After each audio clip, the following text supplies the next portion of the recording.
মানে প্রধান উপদেষ্টা নিউ ইয়র্কে একটা সাক্ষাৎকার দিয়েছেন একজন প্রখ্যাত সাংবাদিক মেহেদী হাসান সাক্ষাৎকার নিয়েছেন। তাতে এটা প্রশ্নের উত্তরে তিনি বলেছেন যে আওয়ামী লীগকে এখন ফর দি টাইম বিং কার্যক্রম নিষিদ্ধ করা আছে আইনের মাধ্যমে। এটাকে একটু ইন্টারপ্রিটেশনটা এইভাবে দিয়েছে কিছু কিছু গণমাধ্যম যে ফর দি টাইম বিং হলে হয়তো তাদের নিষেধাজ্ঞা উঠে যাবে কিনা। তিনি তার প্রশ্ন উত্তরেও বলেছেন যে এটা এখনো পর্যন্ত নিষিদ্ধ আছে, তার মানে তারা নির্বাচন করতে পারবে এবং তাদের রেজিস্ট্রেশন ইলেকশন কমিশন সাসপেন্ডেড করেছে। এই বিষয়গুলো আমরা অনেকদিন আগে আমাদের ইন্টারপ্রিটেশন দিয়েছিলাম। মানে প্রধান উপদেষ্টার এই সাক্ষাৎকারের পরে ওনার প্রেস সচিব এবং পরবর্তীতে আইন উপদেষ্টা একটা ব্যাখ্যা দিয়েছেন যে আওয়ামী লীগের বিরুদ্ধে আরোপিত যে নিষেধাজ্ঞা রাজনৈতিক কার্যক্রমের সেটা প্রত্যাহারের সম্ভাবনা নেই। এখানে আইনি ব্যাখ্যাটা এরকম, আওয়ামী লীগের রাজনৈতিক কার্যক্রম উপরে নিষেধাজ্ঞা বা আওয়ামী লীগের কার্যক্রমকে নিষিদ্ধ ঘোষণা করা হয়েছে সন্ত্রাস বিরোধী আইনের মাধ্যমে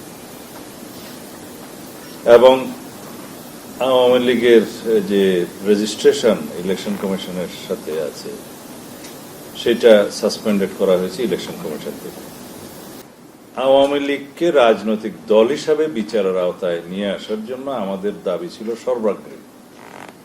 আমরা এই বছরের জানুয়ারি ফেব্রুয়ারি মাসে অফিসিয়ালি সেটা দাবি করেছি। আমরা লিখিত আমাদের পত্র দিয়েছি প্রধান উপদেষ্টার কাছে যে রাজনৈতিক দল হিসেবে আওয়ামী লীগকে বিচারের আওতায় নিয়ে আসতে হবে।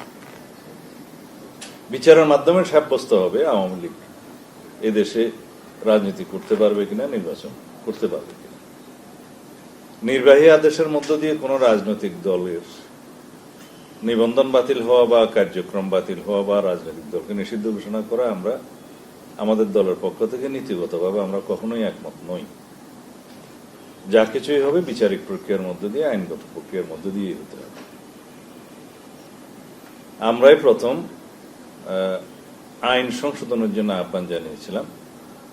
আইসিটি অ্যাক্ট, যেটা মানবতা বিরোধী অপরাধের যে আদালত, ইন্টারন্যাশনাল ক্রাইম ট্রাইব্যুনালের যে আইন, সেই আইনে পরিবর্তন নিয়ে এসে সেই আইনেই আওয়ামী লীগের বিরুদ্ধে গণহত্যা এবং মানবতা বিরোধী অপরাধের জন্য রাজনৈতিক দল হিসেবে আমরা বিচার দাবি করেছি। আমার জানা মতো এখনো পর্যন্ত সরকার সেই আইনে কোনো মামলা দায়ের করেনি আওয়ামী লীগকে রাজনৈতিক দল হিসেবে বিচারের জন্য। আইনটা পরিবর্তন হয়েছে আমাদের দাবির প্রেক্ষিতে, সেটা আপনারা জানেন। সেই আইনে রাজনৈতিক দল হিসেবে, সংগঠন হিসেবে বিচারের জন্য গণহত্যা, মানবতা বিরোধী অপরাধ, যুদ্ধ অপরাধ ইত্যাদি অপরাধে বিচারের জন্য বিধান করা হয়েছে, শাস্তির বিধান করা হয়েছে, রাজনৈতিক দল হিসাবে নিষিদ্ধ করার বিধান করা হয়েছে এবং জরিমানার বিধান করা হয়েছে। রাজনৈতিক দলের সম্পত্তি বা অন্যান্য যা কিছুই থাকবে সবকিছু ফরফিট করার ব্যবস্থা সেই আইনে লেখা আছে। কিন্তু সেই আইনের অধীনে এবং এই আইনটা সংবিধানের 47 অনুচ্ছেদ অনুসারে সমর্থিত আইন, সেই আইনের বিধান অনুসারে সরকার ইচ্ছা করলে এখনই আওয়ামী লীগের বিরুদ্ধে মামলা দায়ের করতে পারেন। সেটার জন্য প্রসিকিউশন টিমকে ইনস্ট্রাকশন দিলে ইতিমধ্যে অনেক সাক্ষ্য প্রমাণ, ভিডিও, অডিও এবং প্রিন্ট, ইলেকট্রনিক মিডিয়া অনেক সাক্ষ্য আছে, অনেক বাস্তব উইটনেসও আছে। সরকার এখনো পর্যন্ত সেটা করে নাই, আশা করি করবে। এখন মাননীয় প্রধান উপদেষ্টার প্রশ্নে সেই ব্যাখ্যাটা থাকলে ভালো হতো যে বিচারিক প্রক্রিয়ার মধ্য দিয়ে আওয়ামী লীগের রাজনৈতিক ভবিষ্যৎ নির্ধারিত হবে। নির্বাচন কমিশন তার রেজিস্ট্রেশন বাতিল করেছে বা সাসপেন্ডেড করেছে এবং সরকার সন্ত্রাস বিরোধী আইনের মাধ্যমে আওয়ামী লীগের রাজনৈতিক কার্যক্রম নিষিদ্ধ ঘোষণা করেছে সংগত কারণেই। কারণ আওয়ামী লীগের যে তৎপরতা গণ অভ্যুত্থান পরবর্তীতে আমরা দেখেছি তাতে আওয়ামী লীগের মধ্যে কোনো রকমের অনুশোচনা আসেনি, জাতির কাছে তারা ক্ষমা প্রার্থনা করেনি, উল্টো গণ অভ্যুত্থানকারীকে তারা অপরাধী হিসেবে চিহ্নিত করছে এবং বাংলাদেশে অস্থিরতা সৃষ্টির জন্য, সাম্প্রদায়িক সম্প্রীতি বিনষ্টের জন্য এবং বাংলাদেশে বিভিন্ন রকমের সন্ত্রাসবাদী কার্যক্রম পরিচালনার জন্য তাদের পতিত স্বৈরাচারের নেত্রী শেখ হাসিনা দিল্লিতে বসে বিভিন্ন রকমের ষড়যন্ত্রে লিপ্ত আছে। সেটার অডিও আছে, ভিডিও আছে এবং তাদের বিভিন্ন অঙ্গ সংগঠন, নিষিদ্ধ ঘোষিত ছাত্রলীগ সহ অন্যান্য সংগঠনের মাধ্যমে তারা বাংলাদেশের বিভিন্ন জেলা এবং মহানগরে, ঢাকায় তারা ঝটিকা মিছিল করার চেষ্টা করছে। রাজনৈতিক কার্যক্রম যেহেতু নিষিদ্ধ, সুতরাং এটা বেআইনি। আজকেও শুনলাম বাইতুল মোকাররমের উত্তর পাশের গেট সংলগ্ন বোধহয় কিছু লোক ছাত্রলীগ, আওয়ামী লীগ নামধারী ঝটিকা মিছিল দেওয়ার একটা খবর জানতে পেরেছি এবং এখন দেখা যাচ্ছে প্রতি মাসে কয়েকবার করে তারা এই উদ্যোগটা নেয়। তাতে করে জনমনে যে শঙ্কা আছে যে আওয়ামী লীগ দেশে সন্ত্রাসবাদী কার্যক্রম পরিচালনা করতে পারে, সেটা আমাদের কাছে মনে হচ্ছে এটা সত্যি এবং সেই কার্যক্রম হয়তো তারা আরো ভবিষ্যতে বৃদ্ধি করতে পারে। সুতরাং সরকারকে, আইন শৃঙ্খলা বাহিনীকে আরো বেশি কঠোর হতে হবে এই জাতীয় তৎপরতা বন্ধ করার জন্য। সাংবাদিক মেহেদী হাসান প্রধান উপদেষ্টাকে প্রশ্ন করলে তিনি এক পর্যায়ে বলেছিলেন যে ইন্টারিম গভর্নমেন্ট গঠিত হয়েছে কিন্তু তার মেয়াদ বলা নাই, এই মেয়াদটা ওনারাই ঠিক করবেন। অনেকে নাকি চায় 5 বছর, 10 বছর, এমনকি 50 বছর থাকলেও ভালো। এই প্রসঙ্গটা মাননীয় প্রধান উপদেষ্টা উত্থাপন না করলেই ভালো করতেন। যদিও আর্টিকেল 106 অনুসারে সুপ্রিম কোর্টের কাছে যে মতামতটা, অ্যাডভাইজারি রুলটা অনুসারে যে মতামত জানতে চাওয়া হয়েছিল, সেখানে অন্তর্বর্তীকালীন সরকারের প্রধান উপদেষ্টা এবং উপদেষ্টাদের শপথ গ্রহণের কথা বলা হয়েছে, কিন্তু মেয়াদের কথা বলা না। সেটা সত্য, কিন্তু মেয়াদ তো মাননীয় প্রধান উপদেষ্টা নিজেই নির্ধারণ করে দিয়েছেন। তিনি ডিসেম্বরে ইলেকশন দেন নাই, ফেব্রুয়ারিতে দিয়েছেন এবং সেই ইলেকশনটার তফসিল ঘোষণার অপেক্ষায় আছি আমরা। সুতরাং এভাবে বললেই ভালো হতো যে অন্তর্বর্তীকালীন সরকার বা তত্ত্বাবধায়ক সরকার বা নির্বাচনকালীন সরকার, যেটা বাই নেচার সংকটকালীন সরকার, তাদের দায়িত্বই হয় যত দ্রুত সম্ভব গণতান্ত্রিক প্রক্রিয়ায় উত্তরণ ঘটানো। সেটা আমরা নেপালে দেখলাম, যেদিনই অন্তর্বর্তীকালীন সরকারের প্রধানমন্ত্রী হিসেবে যিনি শপথ নিয়েছেন, তিনি সেই দিনই ঘোষণা দিচ্ছেন কোন তারিখে নির্বাচন হবে।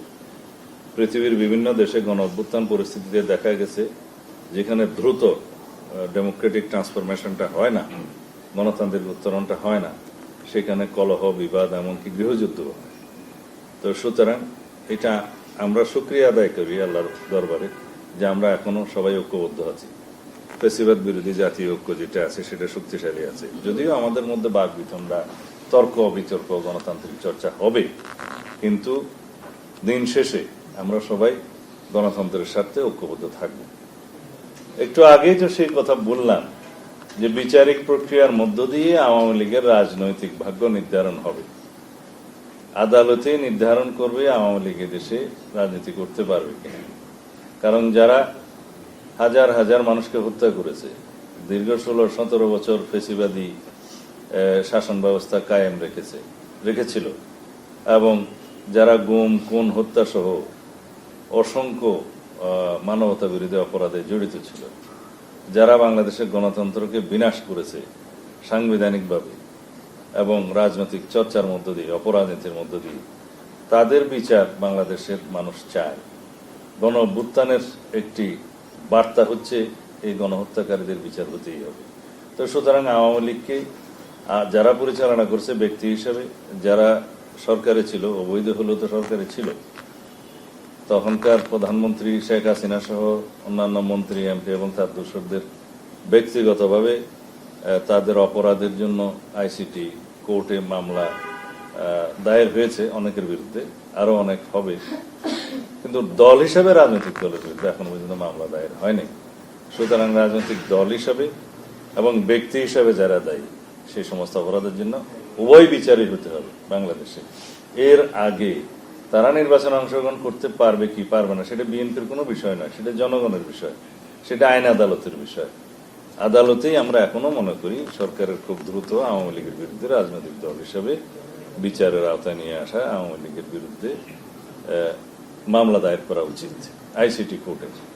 আগে আইন ছিল না, এখন তো আইন সংশোধন হয়েছে, তাহলে এটা সাব্যস্ত হবে আদালতের মাধ্যমে। আর জনগণের রায় তো জনগণ দিয়েই দিয়েছে 5ই আগস্ট যে বাংলাদেশে আওয়ামী লীগের কোনো রাজনীতি জনগণ চায় না, কারণ আওয়ামী লীগের রাজনীতির মধ্যে কোনোদিন গণতন্ত্র ছিল না। আওয়ামী লীগের রাজনীতি এবং আওয়ামী লীগের রক্তে কখনো গণতন্ত্রের, তাদের ডিএনএ তে কোনোদিন গণতন্ত্র ছিল না। তারা সবসময় ফেসিলিটি আচরণ করেছে। আওয়ামী লীগের শাসন আমল 1971 পরবর্তীতে 1973 আমরা দেখেছি, 1974 দেখেছি, 1975 আওয়ামী লীগ নিজেই বিলুপ্ত হয়ে একদলীয় বাকশাল ব্যবস্থা প্রবর্তন করেছে। তারা হত্যার রাজনীতি করেছে, সন্ত্রাসের রাজনীতি করেছে, গুমের রাজনীতি করেছে। বাংলাদেশের রাজনীতিতে যত রকমের অত্যাচার, অনাচার, গুম, খুন, হত্যা সবকিছুই শুরু হয়েছে আওয়ামী লীগের শাসন আমল থেকে। আওয়ামী লীগের বিরুদ্ধে কথা বলতে গেলে বাংলাদেশের মানুষকে একটা মহাকাব্য রচনা করতে হবে তাদের অনাচারের জন্য। তো সুতরাং আওয়ামী লীগকে দেশের মানুষ প্রত্যাখ্যান করেছে, গণঅভ্যুত্থানের মধ্য দিয়ে তারা বিতাড়িত হয়েছে। তারা বাংলাদেশের রাজনীতি করতে পারবে কি পারবে না সেটা জনগণ জবাব দিয়েছে, এবং সামনের দিনেও আইনানুগভাবে আদালতের মাধ্যমে সেটা সাব্যস্ত হওয়া উচিত, এবং ভবিষ্যতেও জনগণ সেটা নির্ধারণ করবে। সুতরাং এটা বিএনপির কোনো বিষয় নয়।